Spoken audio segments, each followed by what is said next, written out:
Mayong udto, mayong hapon. Okay, mayon na itong set package karong adlaw. Ang sulod sa itong set package, unom kasudan. Ug ikaw na bahala kung sa imong gusto.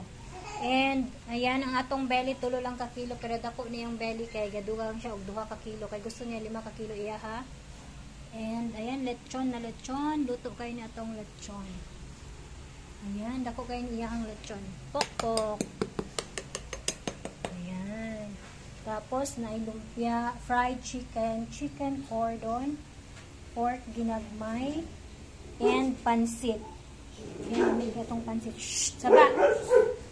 Tapos, na ay extra diri nga pansit kay gamay atong sudanan sa pansit na short. Short na sudanan. Ito na ko dahil extra. O, natay suka and sani? Mayo and ketchup. Okay, babalutin na natin. Thank you so much. Bye. Kalami.